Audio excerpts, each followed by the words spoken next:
Hey everyone, and welcome. So you've probably seen the headlines about China and Taiwan, right? It gets confusing fast. But what if I told you the whole thing is basically one giant, complicated family feud? Today we're going to untangle this incredible story of history, identity, and power. All right, before we dive in, just a quick heads up. This whole explainer is sponsored by our friends at Micky, and it's actually a special highlight reel, a re-edit of an episode from the Sip&Talk podcast. We're taking a deep conversation and boiling it down to the absolute essentials for you. So let's get to it. Okay, so let's get right to the big, confusing question at the heart of all this. You hear it from politicians, you see it in the news, this idea of one China. But wait a minute, you look at a map, you see mainland China, you see Taiwan. That looks like two, right? It's like a weird math problem where 1 + 1 is supposed to equal 1. So how does that actually work? To make sense of it all, we're going to forget the complicated political jargon for a second. Instead, we're going to look at this whole thing as a story. Think of it as a story about a massive family business that was completely torn apart by a really bitter feud. Just picture it, a huge, incredibly successful family corporation we'll call China Incorporated. For generations, the whole family ran the business together. But then, a massive fight broke out inside the company, and, well, everything changed forever. So the family splits right down the middle. The younger brother, he stages a takeover and seizes control of the massive mainland headquarters. The older brother, who is the original heir, gets forced out. He has to retreat to a smaller branch office on an island nearby, but here's the thing. With a bunch of loyal employees, he builds that branch into an unbelievably successful, modern, and innovative operation. Okay, so how on earth did we get here? How did this massive family business just crack in two? Well, it wasn't just one bad day. It was the result of decades of war and massive political change. Let's do a super quick history rundown. So, for a long time, Taiwan was part of China's Qing dynasty. But in 1895, after losing a war, China had to hand the island over to Japan for 50 years. Fast forward to 1945. After World War II, Taiwan was given back to the government of China at the time, which was called the Republic of China, or the ROC. But right then, a brutal civil war was raging inside the family, and by 1949, the communists, led by Mao Zedong, won. They created the People's Republic of China, the PRC. The old ROC government, they had to flee, and they retreated to Taiwan. And that leaves us with this crazy situation. You've got two rival management teams. Both the younger brother running the headquarters and the older brother in the branch office are pointing to the big company's sign, and they're both shouting, "We are the real China. We own the brand name." All right, so this is where we get to the heart of the fight. What are the actual arguments each side is using to say, no, we own the family name? The PRC, the mainland, has a non-negotiable house rule. It's called the One China Principle, and it's super simple and absolute. There's only one country called China, Taiwan is just a province of it, and the only legal government is the one in Beijing. From their point of view, that old ROC government is basically a historical relic. It doesn't exist anymore. So you can kind of hear the argument, right?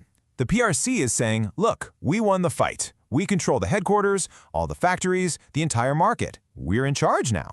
But the ROC's historical argument is, whoa, hold on. We're the original founders. We still have the original company charter, the legal paperwork that proves it. Now, if we drop the analogy for a second, you can see the real political arguments. The PRC in mainland China bases its claim on history, saying they inherited everything after winning the Civil War.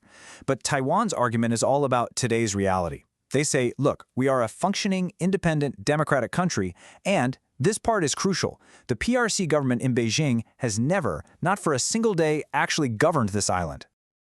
Now, here's where the story takes a fascinating turn. While these two brothers were busy arguing over the old family name, something incredible started happening over at the branch office. It began developing its own, totally unique brand identity. I mean, look at Taiwan today. For all intents and purposes, it operates as an independent country. You've got 23 million people living in a really vibrant democracy. They hold free and fair elections, they have their own powerful military, they use their own money, and they travel on their own passports. And that little branch office? It's not just surviving, it has become absolutely essential to the entire world. Taiwan makes more than half of the planet's most advanced microchips. You know, the tiny brains inside your iPhone, your car, your laptop, everything. This makes them a linchpin of the global economy. But you know, maybe the biggest change of all wasn't in technology or politics, but in people's hearts and minds. After Taiwan became a full-blown democracy in the 1990s, something powerful happened. A whole new generation grew up, and they started seeing themselves primarily as Taiwanese, not as Chinese who just happened to be living somewhere else. And just look at the numbers. They're staggering. Back in 1992, less than 20% of people on the island said they were only Taiwanese. Fast forward to today, and that number has skyrocketed to over 70%. For younger people, it's even higher. The connection to that old family business on the mainland, it's really faded. So that brings us to today, and what we have is a super tense standoff. The headquarters has become more powerful and more demanding than ever. But at the same time, the branch office has grown more confident and sure of its own identity. It's a high-stakes game. You often hear this sentiment from Taiwan's leaders. The logic is simple. Why would you make a big announcement that your shop is open for business when it's been open for decades with customers lining up out the door? Especially when that younger brother back at HQ keeps threatening to smash the whole place up if you dare hang an officially open sign. This whole situation puts the rest of the world in a really awkward spot. So most countries, including the US, do this very careful diplomatic dance. Officially, they acknowledge the PRC's one China position. But unofficially, they have really strong relationships with Taiwan, selling them weapons for self-defense, trading billions of dollars, and so on. Now, this relationship is always evolving, and there's a really important recent development here. It's a U.S. law called the Taiwan Assurance Implementation Act, which was signed on December 2, 2025. This law is a pretty big deal because it really upgrades America's commitment to Taiwan. So what does it actually do? Well, the best way to think about it is like a long-term warranty on the relationship. It forces the U.S. government to review and update its policies for dealing with Taiwan at least once every 5 years. This is to make sure the relationship stays strong and doesn't get weaker over time, no matter who's in charge. It's basically a scheduled checkup to keep everything up to date. So, at the end of the day, we're left with this huge question. Is this all just an old family feud over a brand name? An argument about history that doesn't really matter anymore? Or is this about the future of a free, democratic nation of 23 million people trying to decide its own destiny? There are no easy answers here, and believe me, the whole world is watching to see what happens next. And there you have it, a quick rundown of an incredibly complex story.